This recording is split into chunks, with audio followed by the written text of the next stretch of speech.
Merci d'être là en tout cas. Moi je suis Benoît Koulécha, je suis le cofondateur de Web3 Talent Fair et Goodive, qui sont une qui est là pour promouvoir l'emploi dans le Web3 et l'autre qui est Goodive, qui est une plateforme de recherche d'emploi très innovante, parce que collaborative et assise sur la technologie Web3. Euh, donc, comme introduisait Adam, on est là sur un sujet qui est clé pour notre pays, pour l'Europe, l'innovation, qui est principalement drivée par les startups. Aujourd'hui, par rapport à d'autres pays comme les États-Unis, on parlait d'Israël tout à l'heure, et d'autres écosystèmes, on est en train de rattraper notre retard.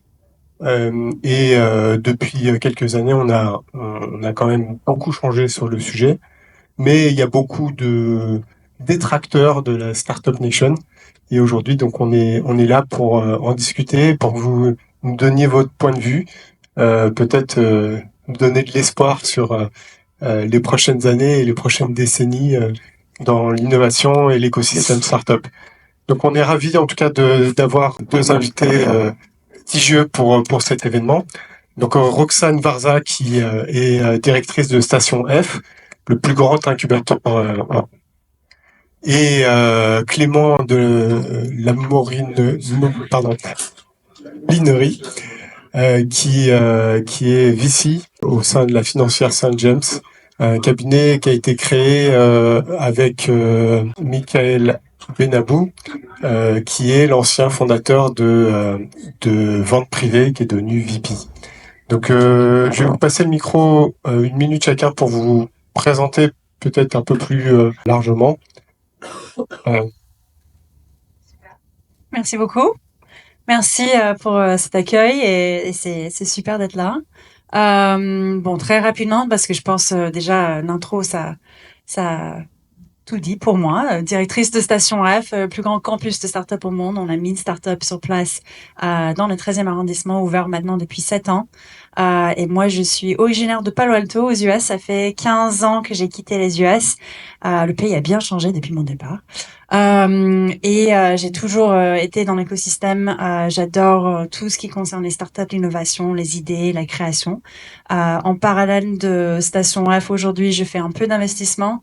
Avant Station F, j'étais notamment chez Microsoft et le média TechCrunch. Voilà.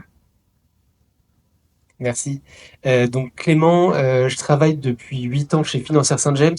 Financière Saint-James, c'est la structure d'investissement de Michael, qui est en effet un entrepreneur qui a cofondé Vente Privée, VP.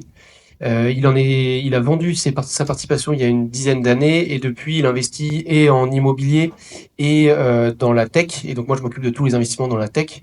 Aujourd'hui on a un portefeuille où on a à peu près une centaine d'entreprises dans lesquelles on a investi. Ça va de Alma en fintech à Welcome to the Jungle sur l'emploi, en passant par Adaptive dans l'intelligence artificielle. Et à côté de ça, on investit aussi dans des fonds d'investissement, donc qui sont à la fois des concurrents un peu dans le modèle et des alliés aussi dans l'investissement, principalement aux US pour le coup dans nos stratégies d'investissement. Merci. Pour revenir un peu sur votre parcours et ces moments marquants dans votre carrière, je voulais juste poser une question qui est assez intéressante, d'abord pour Roxane et ensuite pour Clément.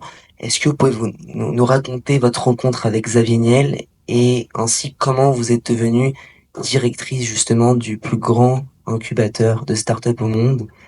Et ensuite on reviendra sur votre parcours, Clément. Super. Du coup, la question c'était comment j'ai rencontré Xavier Niel, qui est évidemment le fondateur de Station F. Donc moi, je viens de vous dire que j'ai quitté les US, je suis arrivée en France pour faire un master, mais vite j'ai découvert que j'étais passionnée par le développement de cet écosystème qui n'existait presque pas à l'époque. Mais personne n'en parlait. Je trouvais ça dommage parce qu'il y avait des choses qui existaient et personne n'en parlait. Donc j'ai commencé à écrire pour un blog perso et vite je suis passée chez TechCrunch pour couvrir le marché français.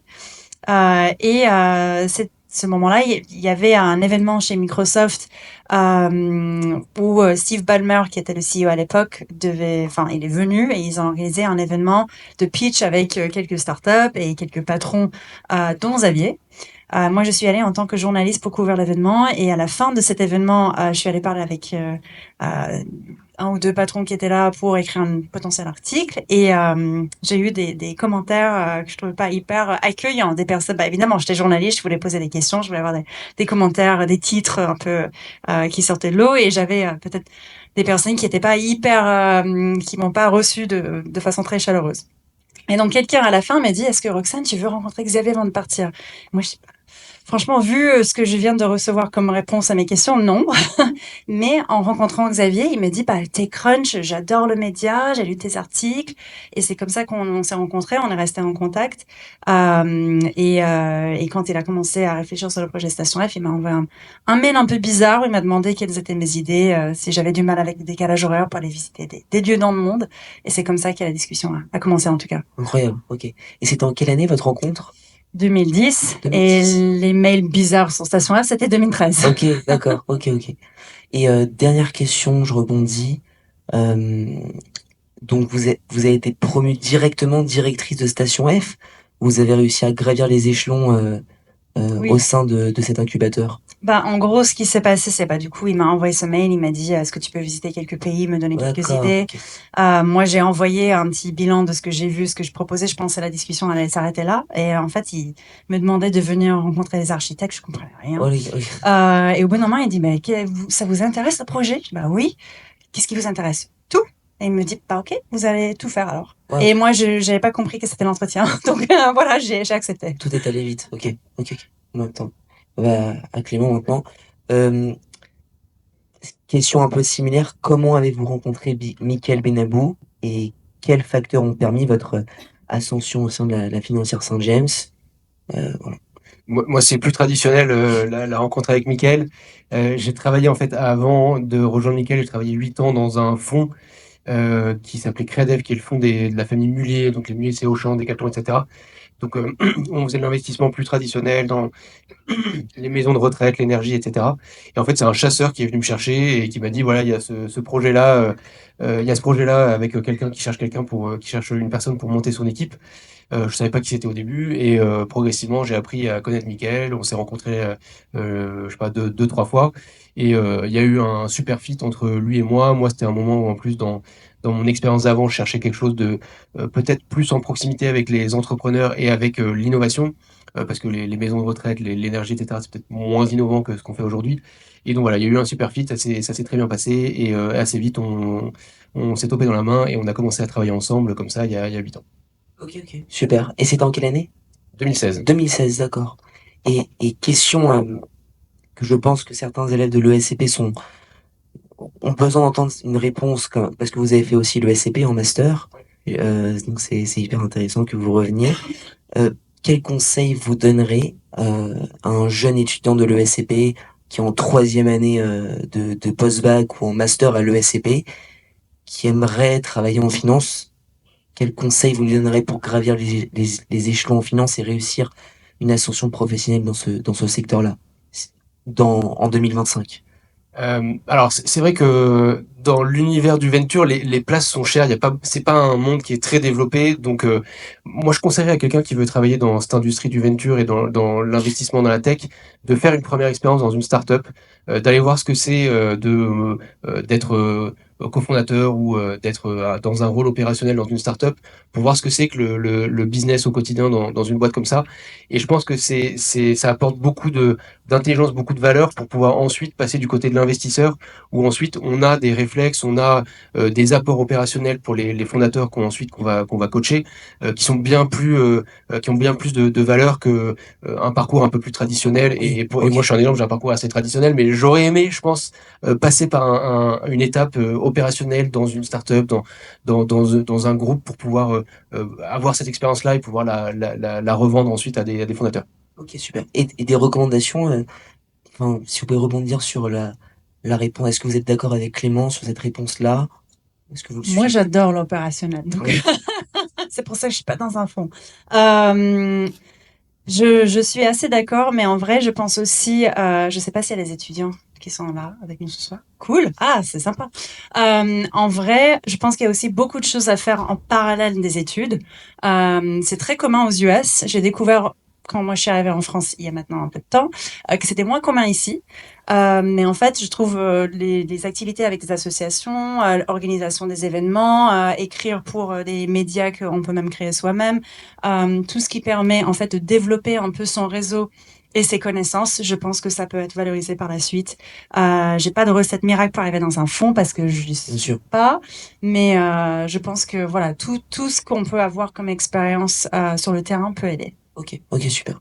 On va passer à l'une des questions les plus importantes, je pense, de cet événement-là, qui va être lancé par Benoît. Oui, effectivement, on va rentrer un peu dans le vif du sujet, qui est l'évolution des startups et des grandes tendances de l'entrepreneuriat en 2025.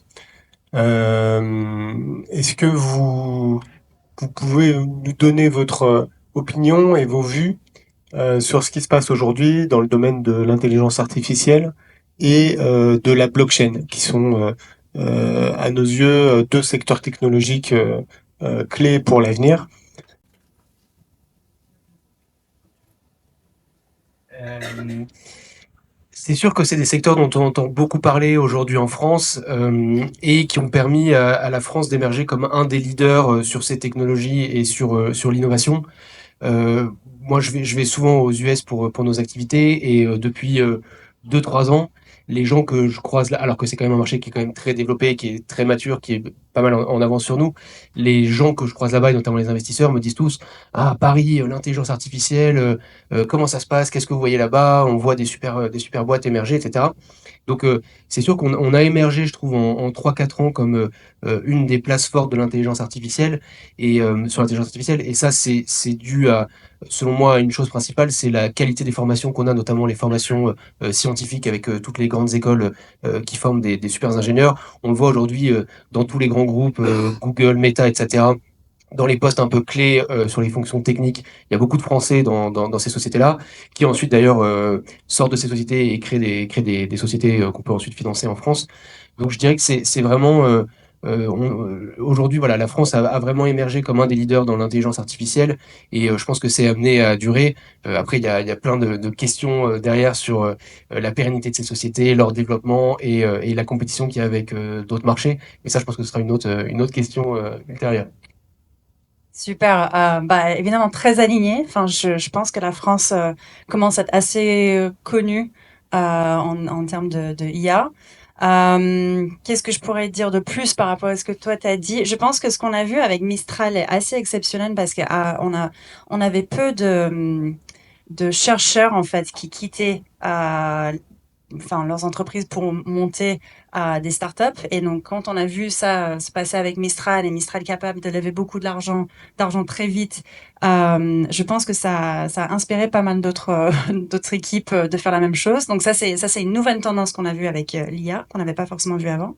Et juste pour compléter, je suis d'accord que vraiment en termes de talent, on a quelque chose d'exceptionnel en France, mais je pense aussi on a réussi à attirer quelques investissements clés dans le passé, des entreprises, bah, notamment américaines, qui ont fait vraiment des choix de mettre beaucoup de investissements en R&D sur ces sujets en France. Notamment, je pense par exemple avec Meta, FAIR, le centre FAIR, et puis DeepMind aussi, on a des bonnes équipes ici. Donc, je pense tout ça, avec le temps, ça nous permet aussi de créer l'écosystème qu'on a aujourd'hui.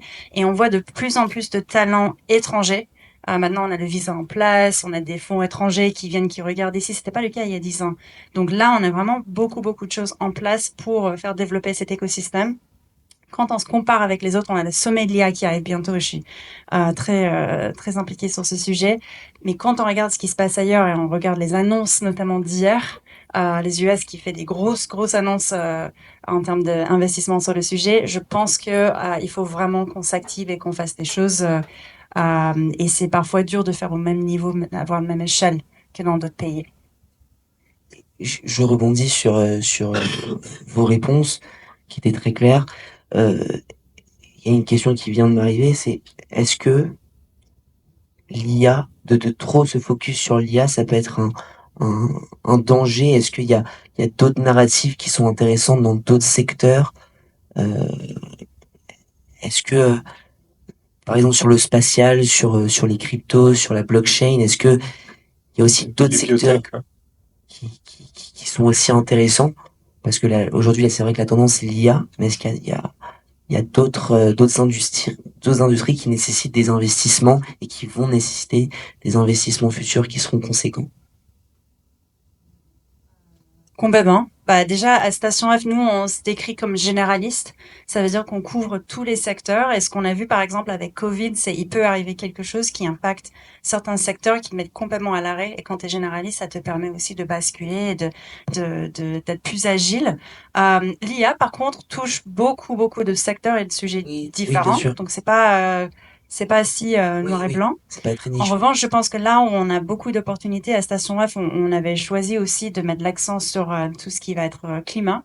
On voit beaucoup d'innovations en termes de nouveaux matériaux. Je pense aussi la réglementation en Europe, pour une fois, ça peut aussi accélérer des choses. Je pense qu'on parle toujours de la réglementation comme quelque chose qui freine beaucoup l'innovation, mais c'est peut-être pas le cas. Donc voilà, ça c'est par exemple un secteur Ok, qui peut super. être. Oui, moi je voulais réagir justement sur ce que vous venez d'évoquer par rapport à la réglementation. En Europe, on a des réglementations qui sont assez contraignantes, qui sont en général faites pour des grands groupes.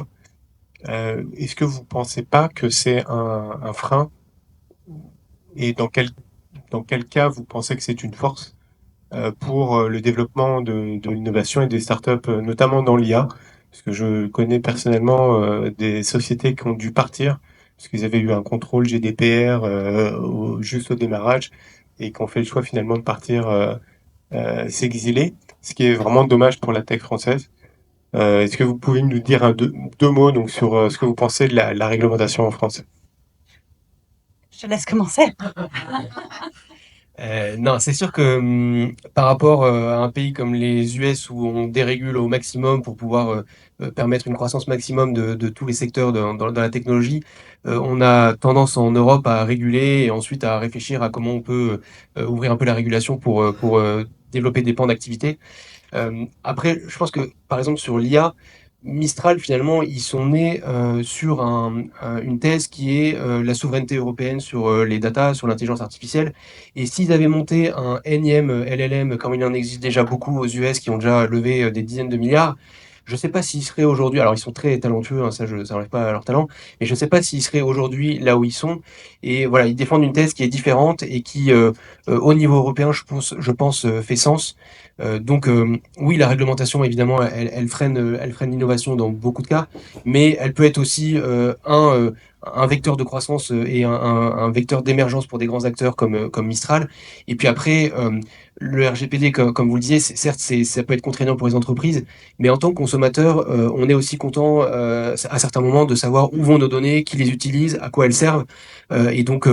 Oui, c'est contraignant pour les sociétés, mais pour le client final qui est nous finalement, nous tous, et ben moi je suis aussi rassuré à certains moments d'avoir une réglementation qui fait que mes données elles sont pas utilisées n'importe comment par n'importe qui. Très, très aligné. Et je pense, on a vu aussi des comportements des entreprises dans le passé où on est finalement rassuré de voir que les choses sont traitées de cette façon ici, en tout cas. Je peux dire qu'on avait vu, par exemple, ce qui s'est passé avec Cambridge Analytica et Facebook à l'époque, l'utilisation des données d'une façon assez, voilà, pas très sympa en tout cas. Et on voit que maintenant, quand on a commencé à parler de la réglementation autour de AI Act, bon, évidemment, tout le monde n'est pas ravi de voir les limites et surtout, il y a beaucoup de flou. Et c'est surtout ça qui crée le problème, c'est que les gens, ils comprennent pas trop. Il faut vraiment suivre, il faut suivre des évolutions, il faut comprendre qu'est-ce que ça veut dire pour les entreprises. Euh, donc, je pense que c'est plus ça qui est problématique, c'est le flou. Mais j'avais aussi l'impression que l'attitude de nos entreprises, c'était plus, on est conscient qu'il faut que ça existe. On peut pas juste se permettre de faire n'importe quoi, alors que c'était pas trop le discours qu'on entendait il y a peut-être 10 ans. C'était une réponse que je m'attendais pas du tout. Enfin, non, non, mais c'est une réponse qui est très éclaircissante, je trouve, parce que je savais pas que, enfin, je m'attendais pas à ce que énormément de réglementation pourrait faire du bien aux consommateurs. Et cette réponse est, oui, oui, c'est vrai. Et c'est justement le cas. Enfin, en tout cas, quand j'entends cette information qui est intéressante, mais quand aussi on entend l'annonce de Trump hier, qui annonce un investissement de 500 milliards de dollars dans l'IA, est-ce qu'il faudrait trouver aussi un équilibre entre bureaucratie et entre limiter la bureaucratie et en même temps en essayant de justement arriver à toujours protéger le consommateur? Est-ce que est-ce que le modèle européen doit essayer de s'inspirer du modèle américain, d'où l'ère Trump? Comment vous pensez? En reformulant peut-être d'une autre Oui, façon, est-ce que ça serait pas intéressant pour les startups d'avoir une espèce de réglementation de bac à sable voilà, exactement. qui permette l'innovation, même pour des petites structures, puisque le coût en fait du contrôle, le coût du suivi de la régulation est souvent inaccessible pour des toutes petites structures. Et c'est très dommage parce que ça limite beaucoup l'innovation dans ce sens-là. Qu'est-ce que vous en pensez? Est-ce que vous connaissez des initiatives qui sont déjà lancées autour des sujets de réglementation dédiés aux startups qui font, je sais pas moi, moins d'1 million de chiffre d'affaires? Enfin, on peut trouver des... Est-ce que vous savez s'il y a des mouvements, des lobbies qui cherchent à influencer Bruxelles? Ou même vos suggestions qui sont pas, enfin, qu'est-ce que vous pensez des suggestions si vous étiez Ursula von der Leyen ou Ah, merci. Euh, non, c'est pas la première fois que j'entends la proposition d'avoir un bac à sable ou d'avoir quelque chose de dédié aux startups, mais après de savoir que ça existe quelque part aujourd'hui, je suis pas sûre d'avoir des exemples en tête. Je sais que les demandes ont déjà été faites. je reviens sur une question plus générale mais qui reste importante. Quelle est la vision stratégique de la financière Saint-James pour Clément et ensuite on reviendra sur la vision stratégique de Station F pour maintenir euh, quelque part votre place en tant que leader mondial dans votre secteur et quelles sont vos priorités stratégiques sur les 5-10 prochaines années? On n'est pas encore leader mondial sur notre secteur, mais alors la vision stratégique peut-être de Financière Saint-James et la projection à 5-10 ans. Nous, on croit très fort que la France est un terreau très fertile pour l'innovation. Donc, on continue à investir assez fortement dans des entrepreneurs de qualité en France. On fait pas que de l'IA, on parle beaucoup Oui, d'IA et évidemment, c'est une thématique importante aujourd'hui parce que c'est une vague d'innovation qui a déferlé depuis 3-4 ans et qui est encore énorme. Mais comme toutes les vagues, il y a des cycles, elle va retomber. Et donc, il faut, comme le disait Roxane, il ne faut pas être non plus que sur l'IA. Donc, nous, on fait de l'intelligence artificielle. On investit dans la climate tech, on investit dans le software, on investit dans les fintech, on investit dans plein de pans d'activité différents et on veut conserver cette vision un peu généraliste sur le marché et continuer à investir dans différents types de secteurs. Donc voilà, on va continuer à être un acteur important en France dans le financement des jeunes entrepreneurs. Et à côté de ça, nous, on a aussi cette stratégie sur les États-Unis où on a pas mal d'investissements dans des fonds. En fait, on voit quand même qu'il y a beaucoup d'innovations qui arrivent des États-Unis et qui ensuite arrivent en France. Et donc, on investit aussi pas mal aux États-Unis. Ça donne une fenêtre pour nous, pour notre portefeuille sur ce qui se passe aux États-Unis, pour comprendre un peu les tendances là-bas. Et c'est quand même un marché, encore une fois, qui est très dynamique et qui est voilà, très, très développé. ok, Donc, ok, super. Super. Bah, quand on a commencé, l'objectif, c'était juste de mettre la France sur la carte. Donc ça, c'était en 2017 où Station F s'est lancée. Et à l'époque, les gens, ils regardaient pas trop ce qui se passait ici. Ils avaient l'impression qu'il n'y avait pas d'écosystème, il y avait rien. Donc l'idée, c'était d'arriver avec quelque chose de gros, ambitieux, qui rassemblait vraiment tout l'écosystème.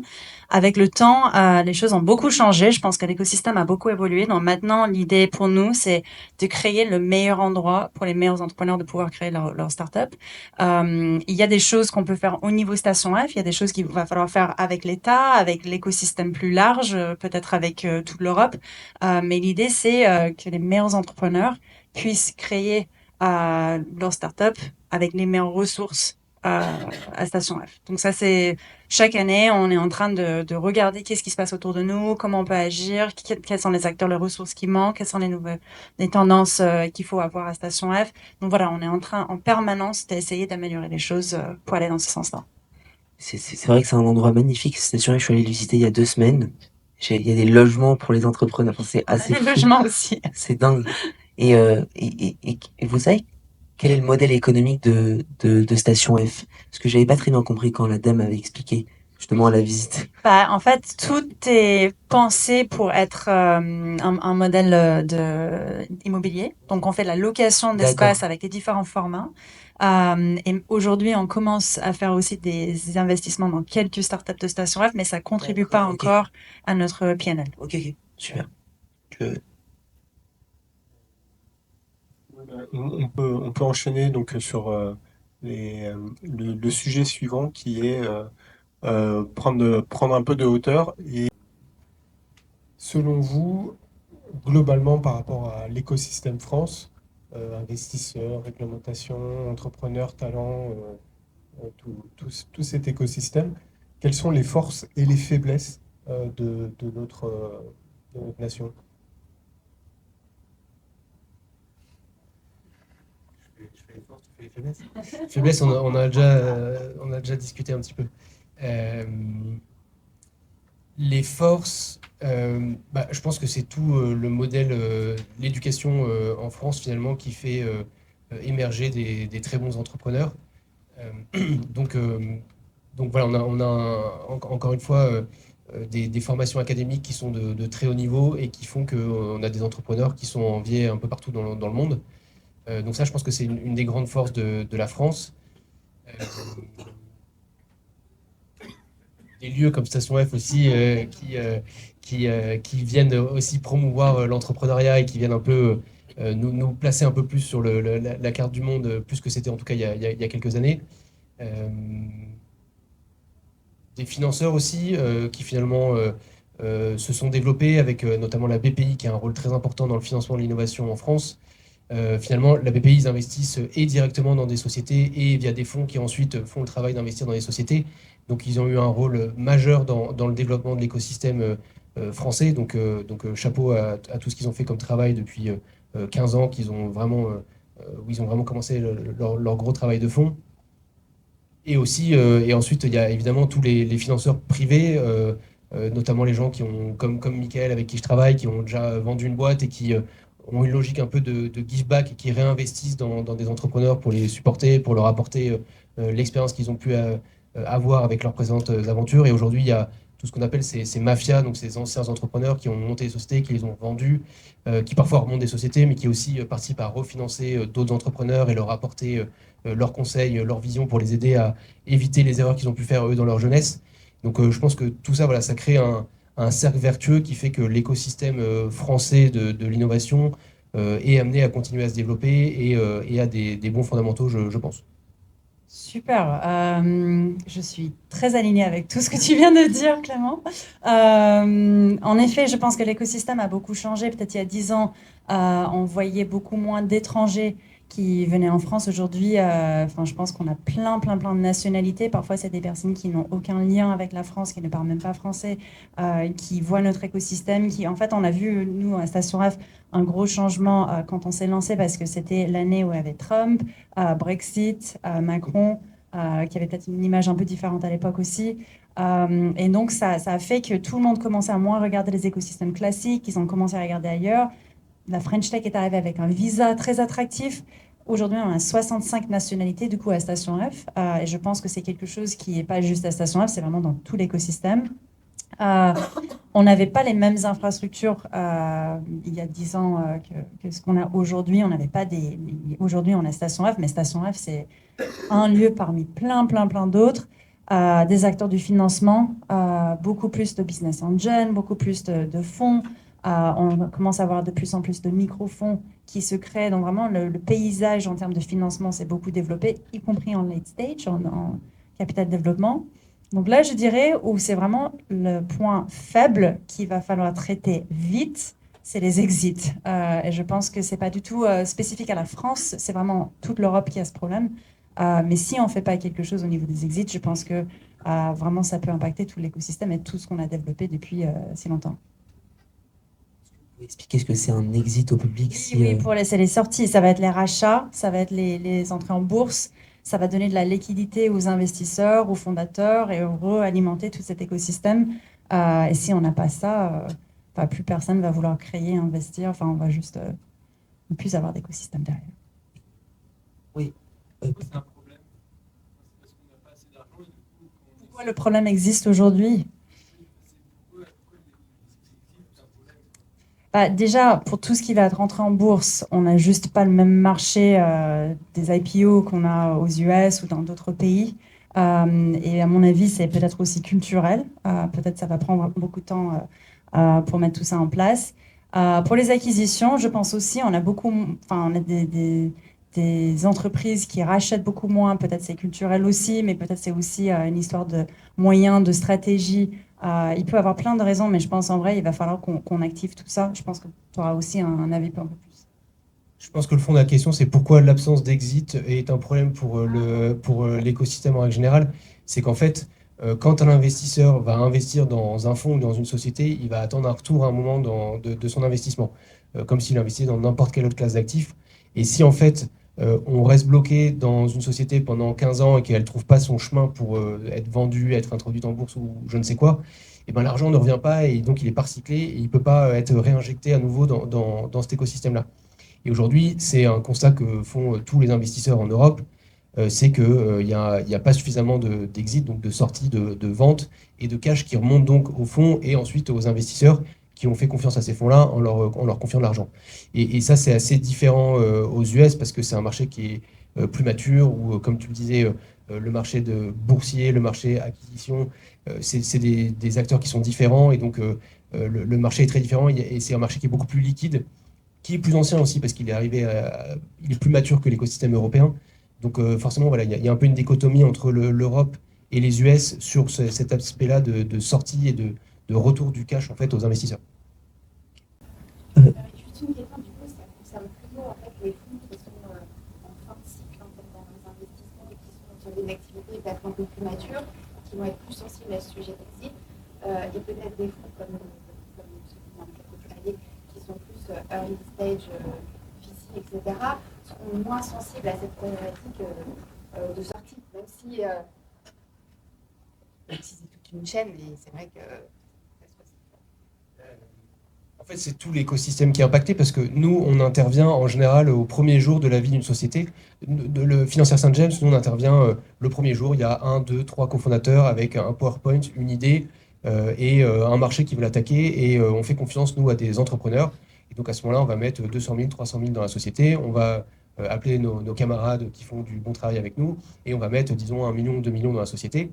Après, si la société marche bien, elle va relever 4 millions quand elle commence à avoir des chiffres, un produit, etc. Et voilà, il y a tout. Et ensuite, elle va lever, comme Doctolib, des centaines de millions à des valos en milliards, etc. Et donc, en fait, tous les gens qui ont mis leur argent au fur et à mesure, ils sont tous. Enfin, il y a des mécaniques de sortie pour certaines personnes qui sont rentrées tôt dans les sociétés. Et globalement, tout le monde se retrouve à la fin avec tous beaucoup d'actions dans une société qui n'est pas du tout liquide. C'est pas comme un titre boursier qui est liquide et qu'on peut vendre et acheter sur une bourse très liquide. Et donc, en fait, ça concerne tout l'écosystème. Après, voilà, il y a des façons de trouver des liquidités. Aujourd'hui, il y a un marché sur ce qui s'appelle le secondaire, qui est en fait de revendre des positions de société à des acteurs qui sont un petit peu différents, qui sont capables de prendre un risque qui est différent et donc de racheter des positions en cours de route, par exemple à des business angels comme nous, ou même à des fondateurs en cours de route. Donc il y a des mécaniques de liquidité qui commencent à se mettre en place progressivement, mais la vraie liquidité, par exemple pour une boîte comme Doctolib, je pense qu'il y a eu peut-être 500 millions ou 600 millions d'investis dans cette société-là. Et la question, c'est quand est-ce que tout ce petit monde récupère son argent et plus, parce que le but du jeu, c'est quand même de faire des bénéfices sur l'argent qui a été investi par ce monde. Donc non, ça concerne vraiment tout l'écosystème. Mais c'est vrai que ceux qui arrivent à la fin, normalement, ils sont plus proches de la sortie, mais ce n'est pas forcément le cas. Je vous propose de faire les questions plutôt à la fin, pour qu'on puisse conserver le flux le fil rouge de cet entretien. On en a encore pour 10 minutes, un quart d'heure, et après on passera aux questions de la salle. Pour rebondir juste sur ce que vous disiez par rapport à la liquidité et au flux de financement, vous savez que sur la blockchain, aujourd'hui, on peut avoir des cryptos, des tokens qui représentent très fidèlement le montant de l'equity de la boîte, qui vont capter toute la valeur en fait, qui est créée par l'entreprise ou par le projet, et qui, eux, sont entièrement liquides. Est-ce que vous ne pensez pas que c'est un sujet justement d'avenir quant au financement des startups aujourd'hui dans l'écosystème et pourquoi en tant que VC, vous savez peut-être vous-même et sûrement beaucoup d'autres professionnels de votre secteur ne souhaitent pas investir en crypto? Euh, Encore une fois, il y a plein d'initiatives qui arrivent aujourd'hui, je pense, pour créer cette liquidité, parce que c'est vraiment le sujet de l'écosystème européen dans la technologie. Le secondaire dont je parlais tout à l'heure, c'est une solution. La blockchain et donc rendre liquide des investissements via la blockchain, ça peut être une solution. Mais derrière tout ça, il faut qu'il y ait des gens qui soient acheteurs. Et donc, on revient à un problème qui est que on n'a pas aujourd'hui des capitaux stables, long terme, prêts à s'engager dans la technologie qui rachètent, que ce soit avec des technologies de blockchain ou avec des technologies plus traditionnelles de secondaire. Donc c'est juste, je pense, une structure de marché qui est pas la même qu'aux US, par exemple. Aux US, finalement, les gens n'ont pas tellement de retraite, donc ils doivent la constituer. Donc ils mettent de l'épargne en bourse, ils mettent de l'épargne dans des fonds de pension. Et ces fonds de pension, ils ont une appétence pour le risque qui est plus important que celle qu'on a aujourd'hui, nous, avec les institutionnels en France. Et donc, la mécanique permet sûrement de fluidifier les process, mais il n'en reste pas moins que derrière tout ça, pour rendre liquide une société comme Doctolib, il faut des gens qui soient capables de soutenir à long terme sur les marchés cotés, et on n'a pas tellement ça en France, parce qu'en plus, finalement, l'Europe, c'est plein de petits marchés qui sont morcelés, il n'y a pas vraiment de marché global au niveau européen sur notamment les sujets du financement. Et donc voilà, donc fondamentalement, je pense que c'est ça qui manque, c'est euh, des financeurs capables de prendre du risque à long terme, et avec, je pense aussi, des structures qui sont stables dans le temps, parce qu'on voit que avec les politiques qui bougent un peu régulièrement au niveau français ou européen, il n'y a pas une stabilité suffisante pour pouvoir permettre à des gens finalement de se projeter à long terme dans ce type d'investissement. Et non, on fait des investissements dans la blockchain, donc on n'est pas allergique aux investissements dans la blockchain. C'est une thématique qu'on a moins creusée dernièrement, parce que c'est aussi techniquement quand même assez complexe comme secteur. Mais on a quelques investissements dont on est très content en blockchain. Super, je pense qu'il a tout dit, mais je vais rejoindre la partie surtout sur les politiques qui bougent beaucoup et qui impactent beaucoup, parce qu'on a beaucoup vu en crypto surtout l'impact de tout ce qui s'est passé avec les élections aux US. Enfin, nous, on avait des startups à Station F, à Source et Techno, qui étaient très, très impactées négativement pendant la période Biden. Le jour où Trump était élu, les chiffres, ils ont fait fois je ne sais pas combien. Donc, en fait, on voit que c'est extrêmement volatile aussi. Et je pense que ça peut vraiment stresser aussi les investisseurs.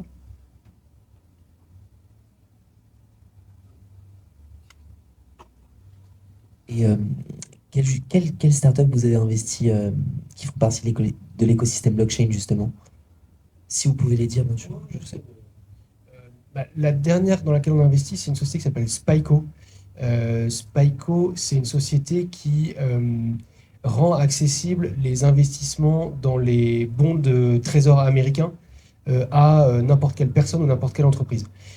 Pour pouvoir aujourd'hui souscrire à des bons du Trésor américain, il faut mettre sur la table. Il y a des émissions régulières des bons du Trésor américain. C'est des bons qui rémunèrent, qui l'année dernière rémunéraient à 4,5, 5%. Aujourd'hui, c'est plutôt 3,5, 4%. Et qui sont. La sécurité de l'actif, elle est vraiment très, très forte. Et donc, en fait, eux, avec la blockchain, ils arrivent ensuite à morceler finalement ce bon et à le rendre accessible à plein de petits porteurs qui peuvent, via la blockchain, s'exposer à ces bons du trésor et placer leur trésorerie d'entreprise, leur trésorerie personnelle. Et l'année dernière, il y a des gens qui ont fait 4,5 ou 5% de rendement sur ces actifs-là, alors qu'ils n'auraient pas pu s'exposer sur ce genre d'actifs financiers. J'ai une autre question qui est délicate, mais je pense qu'elle est nécessaire. On a vu, il y a une sorte de montée des extrêmes en France, soit de gauche ou de droite. si jamais pour les prochaines élections, un des partis venait à prendre le pouvoir, est-ce que vous pensez que ce serait un problème pour l'écosystème en France ou pas? Enfin, c'est une question.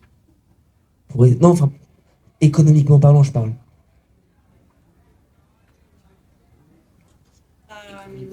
Bah, d'ailleurs, c'est ce qu'on a un peu vécu cet été. Donc, pour vous dire, en fait, en tout cas, je sais que la politique interne n'a pas toujours le même avis, mais en tout cas, tous les investisseurs et les écosystèmes étrangers ont un regard très, très favorable de la politique Macron, notamment sur notre écosystème. Donc, ce qui était très bizarre, c'était cet été, on avait vraiment tous les autres écosystèmes autour de nous où ça se passait mal, et on voyait pendant Vivatex et une conférence qui s'est passée au mois de mai, tous les étrangers qui venaient ici disaient bah, heureusement, il y a la France où tout est stable. Et la semaine d'après, on annonce la dissolution. Donc là, tout le monde commence à se projeter dans les hypothèses.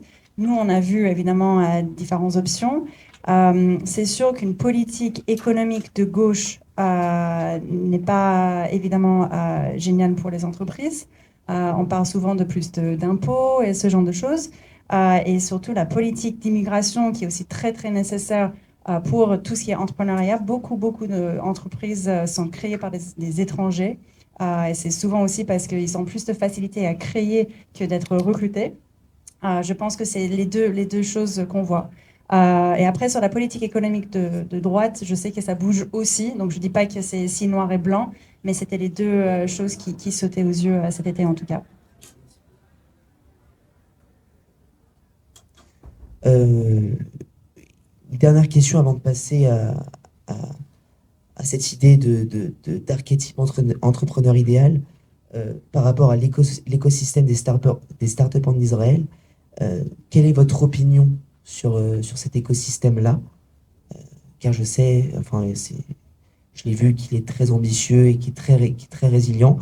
Et pensez-vous qu'il serait pertinent pour la France de s'inspirer ou d'adopter certains aspects du du modèle israélien pour renforcer notre propre startup nation?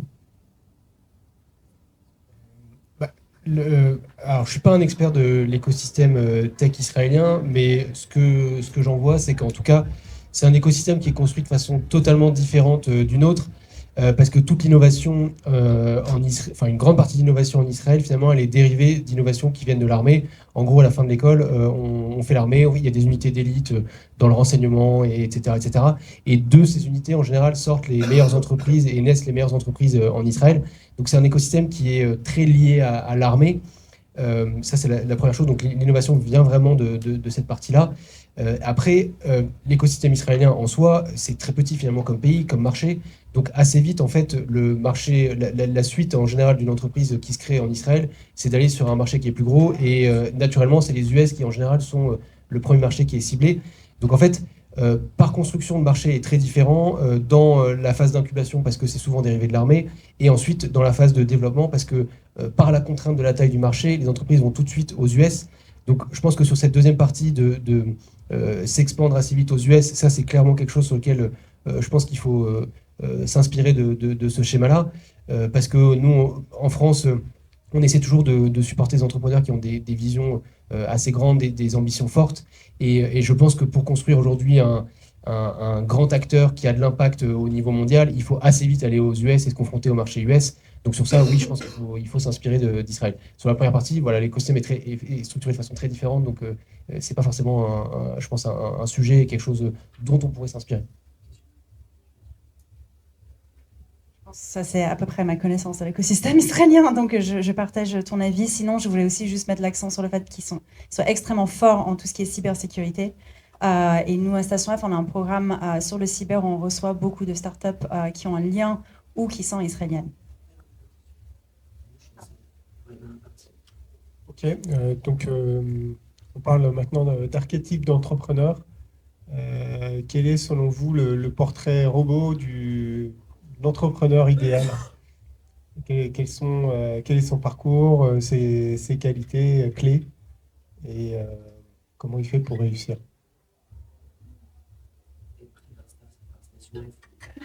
Ou recevoir un investissement de la financière St. James? écoute, c'est dur à répondre parce que quelque chose de classique ou qui se répète, je pense que c'est un peu ce qu'on on cherche justement des profils différents, des idées différentes. On cherche l'innovation finalement. Mais sinon, ce qu'on voit dans les meilleurs entrepreneurs qu'on voit à Station F, en tout cas, c'est des personnes qui sont évidemment passionnées de leur sujet, avec une connaissance, quelque chose qui les différencie par rapport à 10 autres équipes qui font exactement la même chose. Donc, est-ce que c'est une expérience, une compréhension, une situation qu'ils ont vécue? Enfin, ils ont quelque chose qui vraiment qui les lie avec le sujet. C'est des gens qui vont vite et qui ont envie d'exécuter et d'avancer. Et on voit aussi qu'ils arrivent à progresser assez rapidement. Je pense aussi que c'est les personnes qui s'entourent très bien. Donc souvent, ils vont réussir à recruter des personnes assez rapidement et des personnes avec des expériences parfois même supérieures à ceux qu'ils ont pu faire eux. Des investisseurs pareils. Donc c'est 3 choses que j'ai envie de souligner. J'imagine que ta liste est bien plus développée qu'avec. Non, j'ajouterais peut-être une qualité qui est la résilience. Entreprendre, c'est très très dur. On passe par toutes les phases. On le voit, nous, toutes les entreprises dans notre portefeuille, il y a un moment ou un autre, elles passent proche de mettre la clé sous la porte.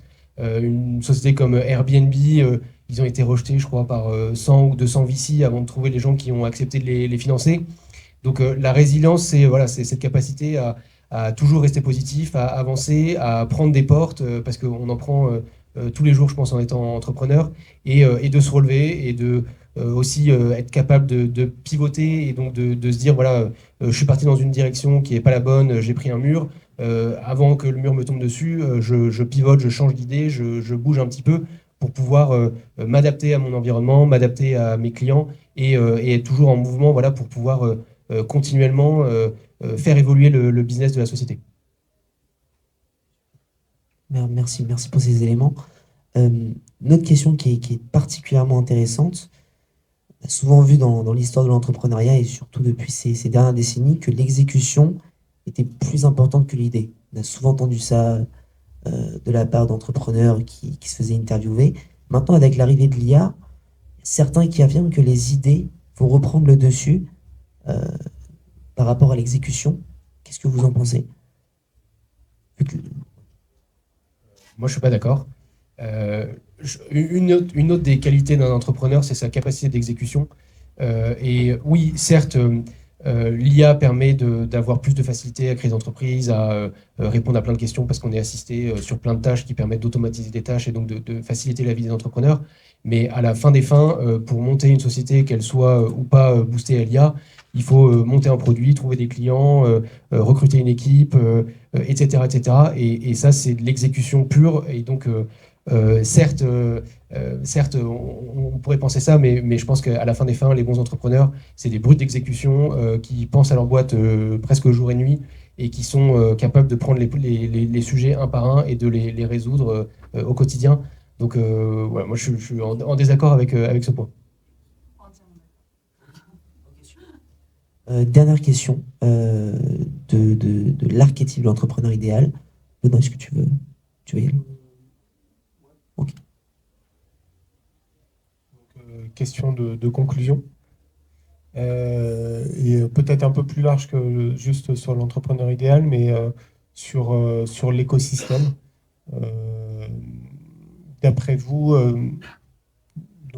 suite à cette discussion, est-ce que vous pouvez nous redire quelles sont les grandes forces et ce qui doit changer en France pour qu'on puisse être encore plus fort? Redire, je ne sais pas si je vais répéter, mais je pense que je vais prendre ce que Clément vient de dire. En fait, cet écosystème est quand même assez résilient. Et je pense que c'est un écosystème aussi qui est assez optimiste. Sinon, on ne serait pas là en train de dire qu'on peut faire avancer les choses. Je pense qu'il faut être optimiste pour être entrepreneur aussi. Donc, en vrai, chaque année, on voit des choses qui évoluent. Et j'ai envie de dire que depuis un certain temps, on voit les choses avancer dans la bonne direction. On voit des freins qui sont enlevés, on voit des choses qui se créent qu'on ne pouvait pas faire avant. On voit des gens qui viennent ici pour investir, créer, qui seraient jamais venus. Donc vraiment, les choses avancent pour moi dans la bonne direction. Je pense qu'il faut qu'on garde cette stabilité.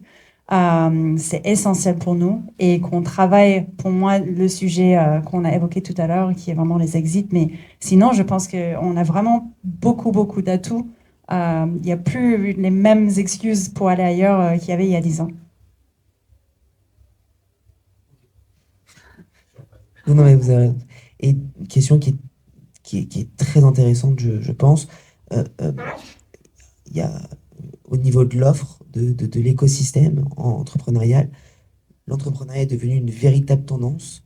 Et est-ce que 10 ans plus tard, vous pensez que ce statut est toujours attractif ou est-ce que vous pensez qu'il commence à être dépassé? Est-ce qu'on a vraiment besoin d'autant d'entrepreneurs aujourd'hui dans notre société actuelle?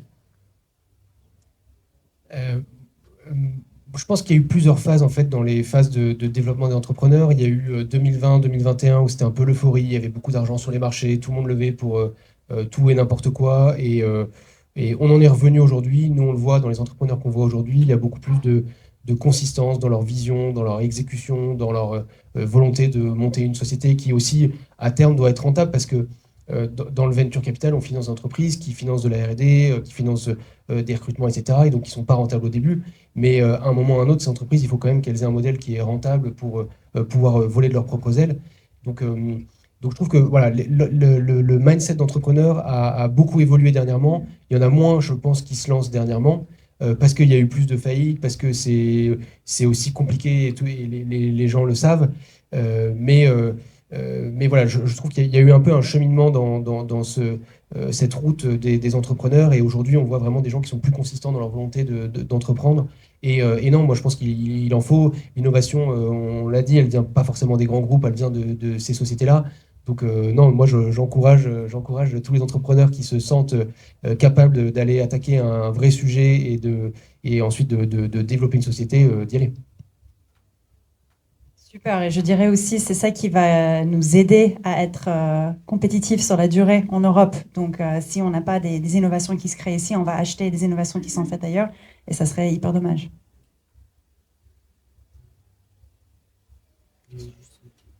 Encore une question? Ouais.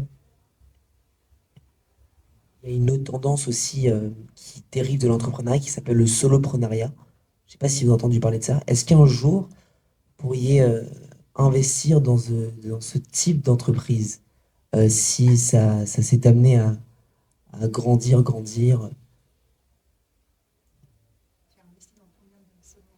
En fait, ouais, la question c'est est-ce qu'on investit dans des entrepreneurs, dans des entrepreneurs qui montent une société seule, complètement seule? Non, qui seraient seuls, mais qui vendraient leur nom, mais qui auraient des salariés qui travailleraient autour de cette entreprise-là. Vous avez des exemples? Non, justement, mais c'est Nous, on aime bien des entreprises où il y a plusieurs entrepreneurs qui sont complémentaires, qui apportent des visions différentes, qui se challengent entre eux, qui parfois s'engueulent entre eux. Donc moi, je pense qu'il y a une majorité d'entreprises dans lesquelles on a investi qui ont justement des tandems ou des trios. Alors, il ne faut pas qu'il y ait trop d'entrepreneurs parce qu'après, ça devient compliqué à gérer. Mais j'aime bien ces formats avec plusieurs entrepreneurs voilà, qui s'apportent mutuellement. Et donc, solo-entrepreneur, oui, on peut investir dans des solo-entrepreneurs. Mais encore une fois, c'est très compliqué de monter une société et être seul à monter une société. C'est difficile, on est seul avec sa boîte et avec ses problèmes. Et donc, c'est pour ça qu'on aime bien les entreprises où il y a plusieurs entrepreneurs à la fois. Je pense que, en fait, entrepreneur, ça veut en vrai dire plein de choses. Et je pense que notre écosystème valorise beaucoup un modèle de l'entrepreneuriat. Je pense que c'est beaucoup autour de ce que Clément vient de décrire. Je pense qu'en fait, on cherche des modèles qui sont scalables, qui sont finançables par des VC, qui sont souvent avec certains formats d'équipe pour pouvoir aller vite, pour pouvoir justement atteindre certains objectifs. Mais ça ne veut pas dire que d'autres modèles d'entrepreneuriat ne sont pas valables. J'ai entendu parler, par exemple, des boîtes qui sont plus lifestyle entrepreneurs. C'est pas du tout censé être scalable, mais c'est censé pouvoir permettre à quelqu'un de vivre, être libre, de choisir ce qu'il fait comme métier. Donc, il y a plusieurs façons d'entreprendre. Et donc, il ne faut pas non plus se limiter à forcément ce qu'on voit valorisé par le reste de l'écosystème toujours. des questions flash. Je pense qu'on est bien en termes de timing. Est-ce que, moi, ce que je vous propose, c'est que si des gens ont des questions dans la salle, on enchaîne sur vos questions. Euh, L'autre micro, il marche Merci beaucoup pour les échanges. Et merci Roxane pour être rôle model de femme dans la technologie d'innovation. C'est très inspirant. Et je pense qu'il y a beaucoup de choses encore à faire. Parce que moi, je viens d'origine de la Russie. Et en fait, j'étais un petit peu choquée que ici, que la femme est trop puissante et assez haut niveau dans le hiérarchie. C'est très nouvel concept. Ma question, que je connais, Benoît organise demain un événement 2050 Révolution à venir. C'est quoi votre rêve, vision, mission pour les années à venir, pour 10 ans, 20 ans? C'est quoi votre rêve?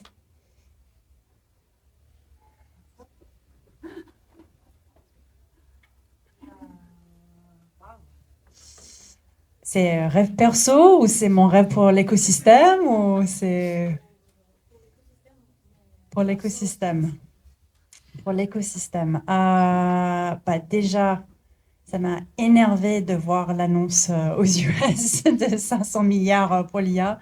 Je me dis, il faut qu'on s'active là, il faut qu'on fasse des choses. Je ne sais pas si tout le monde ici a entendu parler du rapport de Drahi qui a été publié, qui parlait de fait qu'on est moins compétitif en Europe par rapport aux US et la Chine. Et en fait, il avait plein de propositions. Mon rêve, c'est que ce rapport ne puisse pas exister dans 10 ans et qu'il s'excuse parce qu'en fait, c'est complètement faux ce qu'il a écrit.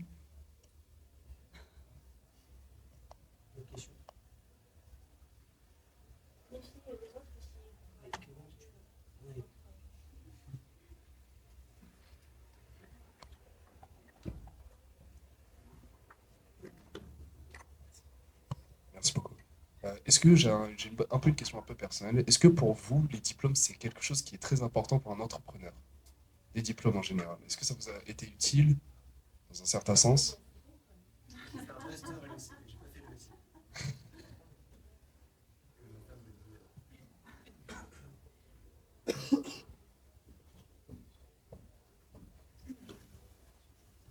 Euh, Bonne question. C'est sûr que quand on reçoit un dossier et qu'on a, parce qu'on va pas se mentir, enfin, nous, je sais pas, on reçoit 2000 ou 3000 dossiers par an. Donc, sur un document de présentation d'un projet, on va passer peut-être 3-4 minutes, parce qu'on peut pas passer beaucoup plus de temps. Donc, forcément, quand sur le dossier, il y a quelqu'un qui a fait l'X ou le SCP ou l'ESSEC ou je ne sais quoi, ça amène des biais positifs. Mais pour autant, on a des entrepreneurs qui n'ont pas fait d'école, qui sont sortis après leur bac et qui ont commencé à entreprendre et qui sont des entrepreneurs exceptionnels parce qu'ils ont des parcours de vie qui sont différents, parce qu'ils ont une hargne qui est aussi différente.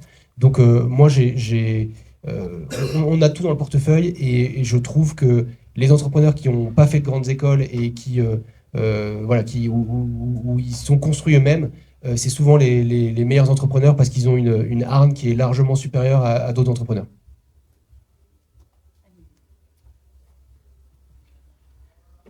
Autre question? Allez.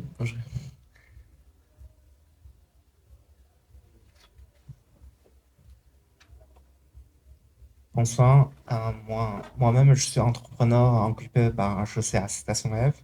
Ça fait plaisir de vous entendre.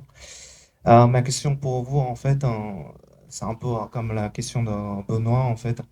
Je voulais savoir comment rendre les startups françaises vis-à-vis d'investisseurs étrangers plus attractifs et comment on peut différencier les autres boîtes quand on cherche avoir des critères un peu français, européens, de nous différencier par rapport aux autres.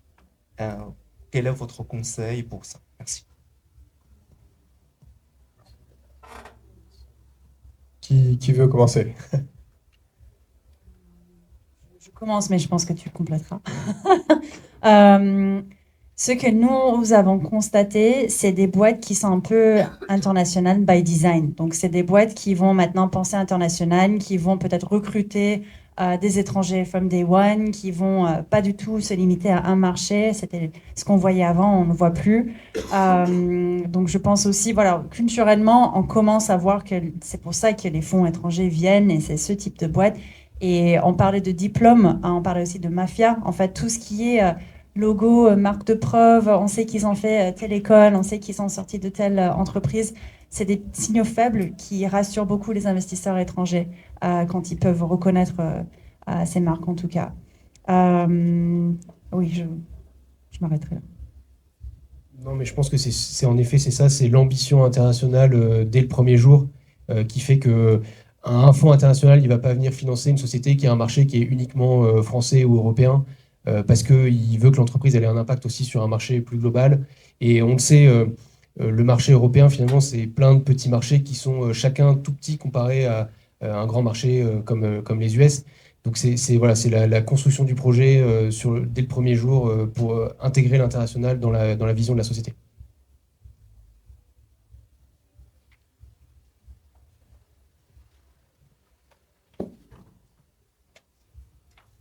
Merci beaucoup déjà pour cette présentation. Je voulais rebondir là-dessus justement pour savoir, au vu des dernières actualités au niveau des US, Trump qui souhaite vraiment internaliser un peu tous les investissements, comment l'Europe peut évoluer et faire de l'Europe un opposant majeur face aux US, à la Chine, aux autres grands pays. Une espèce de start-up nation européenne. Ouais, alors je pense que déjà factuellement par rapport à ce qui a été annoncé, les 500 milliards dans l'IA, je pense qu'on peut pas, on peut difficilement rentrer en compétition avec des projets comme ça parce que on n'a pas un marché européen avec une vision commune de tous les pays européens sur le financement, sur l'innovation, sur la fiscalité, enfin sur plein de sujets. Encore une fois, c'est une question d'alignement et d'harmonisation des règles au niveau européen. Et aujourd'hui, on n'a pas ça. Donc tant qu'on n'a pas ça, eh ben on est voué à développer des initiatives locales qui fonctionnent plus ou moins, mais qui n'auront jamais l'impact de ce Stargate qui a été lancé aux US pour 500 milliards hier. Donc voilà, moi je vois pas comment on peut rentrer en compétition et je pense pas que ce soit le but du jeu sur des projets de cette envergure-là, avec des moyens très localisés, très locaux. Et donc tant qu'il n'y a pas une vision globale européenne, on pourra malheureusement pas être en compétition sur des gros projets. Après, on a des initiatives qui peuvent être intéressantes. On a des sujets d'expertise en France sur la deep tech, sur la biotech, par exemple, sur l'énergie, sur des choses comme ça où on peut se différencier des États-Unis. Mais après, sur d'autres sujets, malheureusement, on ne peut pas rentrer en compétition. Justement, vous ne pensez pas qu'on peut unifier un peu toute l'Europe pour, enfin, dans les quelques années à venir, j'imagine. Oui, je pense qu'on pourrait en parler pendant longtemps, mais c'est un vœu, pieux, mais chaque pays a ses réglementations, chaque pays a ses politiques aussi internes. Il y a des extrêmes qui montent aussi dans certains pays qui se replient sur eux-mêmes, qui font qu'aujourd'hui, j'ai pas le sentiment qu'on soit dans une logique de construction au niveau européen. Donc, je trouve pas qu'on prenne cette direction actuellement. Ouais, je suis très très d'accord. Il y avait même, enfin, je fais partie du groupe qui travaille sur le sommet de l'IA et on essaye de faire beaucoup de choses et on voit, c'est très complexe de mettre en place des choses au niveau de l'Europe. Donc, je vois ça même de l'intérieur. Ouais, je pense, il y avait un projet par contre, enfin, je pense que ça commence à toute petite échelle, donc peut-être on peut aller un peu plus loin sur ce type de sujet. Il y avait un projet qui a été annoncé en fin de l'année dernière par un peu des différents acteurs de l'écosystème en Europe qui veulent voir avancer les choses. Ils ont proposé d'avoir un statut d'entreprise partagé entre tout, en fait, EU Inc. Donc en fait, quel que soit ton pays, tu n'as pas un SaaS en France, tu n'as pas un je sais pas quoi en Allemagne, mais tu as EU Inc. qui facilite l'investissement, les impôts, plein de choses, quel que soit ton pays et quel que soit là où tu souhaites développer ton activité pour demain. Aujourd'hui, comme il dit, c'est un vœu. Et je pense que ça restera un vœu pour pas mal d'années. D'autres questions ?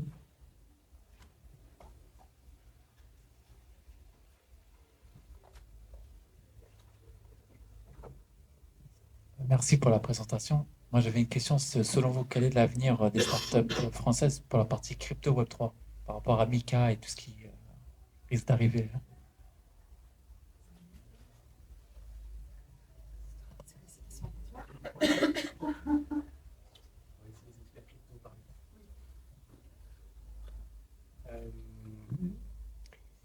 Bah, l'intérêt de Mika, c'est que en fait, ça nous permet d'avoir un marché régulé, donc avec des consommateurs qui sont protégés, des investisseurs également protégés. Le problème que j'évoquais tout à l'heure, c'est le fait que ce soit dédié à toutes les structures, quelle que soit leur taille. Et donc, pour beaucoup de toutes petites structures, ça tue l'innovation dans l'œuf. Et c'est pour ça que moi, personnellement, je pense qu'il faut vraiment réfléchir à un système de bac à sable pour que des idées innovantes puissent émerger, se faire une place, commencer à avoir un marché et ensuite être régulées. Parce que sinon, on se fera toujours avoir par des gros qui se développent à l'étranger et qui viennent ensuite prendre le marché en Europe en s'adaptant à la régulation, puisqu'ils auront les moyens que leur aura permis leur croissance ailleurs. Voilà.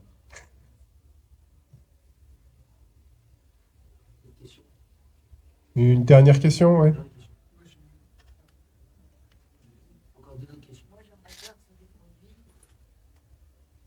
Si les produits aujourd'hui, Made in Europe. Ça, on ne voit pas tellement. On voit Made in France, moi.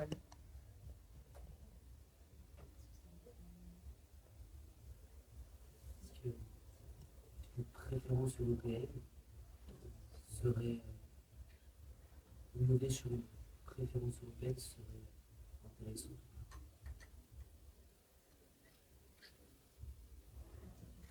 C'est une bonne question. C'est une bonne question. De ce que je vois déjà, Made in Europe, ça ne veut pas dire la même chose pour tous les pays.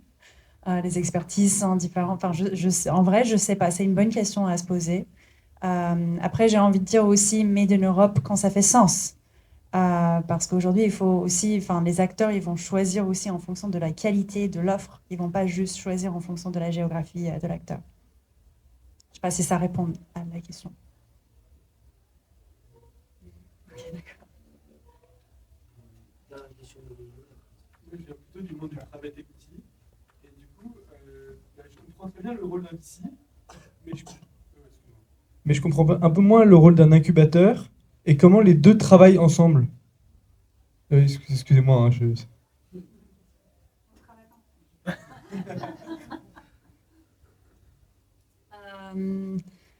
Je pense qu'on peut imaginer qu'un incubateur fait tout ce qu'un VC ne fait pas. Et le VC fait une partie qui est quand même très essentielle, la partie argent. Parfois, les VC vont plus loin, mais sont majoritairement là pour le financement. Mais je trouve qu'aujourd'hui, les VC qui se différencient, parfois, ils vont plus loin sur les sujets opérationnels. Ils vont aider avec le recrutement, ils vont aider avec plein de différentes choses pour l'entreprise. Donc, ce qu'on propose, je peux partager de ce qu'on fait à Station F. Après, incubateur, ça va aussi dire plein de différentes choses selon les acteurs. Nous, déjà, on propose un lieu de travail. Donc, normalement, les gens avant Station F, ils travaillaient à la maison, sur leur canapé, je sais pas où. C'est pas forcément idéal, mais peut-être pendant le Covid, ça allait. Et en fait, pour recevoir des candidats recrutés, pour recevoir des clients, il faut quand même se professionnaliser un minimum. Donc, oui, un lieu de travail, c'est quand même mieux pour ça. Nous, on va fournir plein de ressources, que ce soit des experts, des outils, des choses dont tu as besoin pour développer ton entreprise. Donc, normalement, ça va juste t'aider à aller plus vite. Mais ça ne veut pas dire que tu ne peux pas faire ça. Il y a plein de gens qui ne sont pas dans des incubateurs, ils montent des boîtes aussi. Et comment on travaille ensemble? Je pense qu'il y a beaucoup d'investisseurs. Nous, on a une communauté d'investisseurs à Station F, ça fait à peu près 600 fonds ou véhicules d'investissement qui font partie de notre communauté. Et nous, on va partager nos startups qui lèvent de l'argent avec cette communauté. Donc, on va faciliter normalement la partie financement, en tout cas. Si tu veux rajouter, tu fais d'autres choses avec d'autres incubateurs. Exclusif avec Station F. Non, et puis vous avez un rôle aussi d'animation de ces sociétés-là, de d'avoir tous ces entrepreneurs qui sont dans un même lieu, je trouve que ça stimule encore plus l'innovation. C'est des entrepreneurs qui se parlent entre eux, qui échangent sur les bonnes pratiques, etc. Donc le lieu, il est impressionnant. Il y a des grands corporates aussi qui sont là-bas, qui viennent aussi commencer à repérer les jeunes entreprises qui vont pouvoir, avec lesquelles ils vont pouvoir faire soit des deals commerciaux, soit des deals capitalistiques à un moment ou à un autre. Donc non, moi je trouve que Station F a un rôle qui est central à Paris et honnêtement, il n'y a pas beaucoup d'incubateurs. Il n'y a pas d'incubateurs, je pense, qui font le travail de Station F aujourd'hui à Paris. Donc le travail est fait de façon remarquable, je trouve.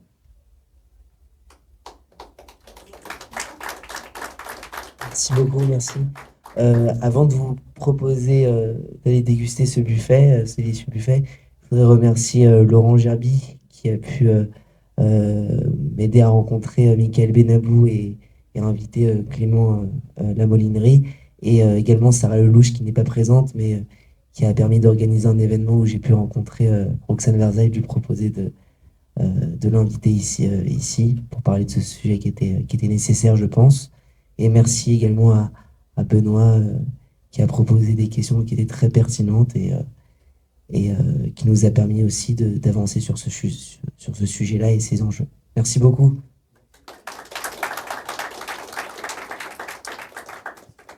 Si vous voulez parler, discuter, je lui fais merci beaucoup. France.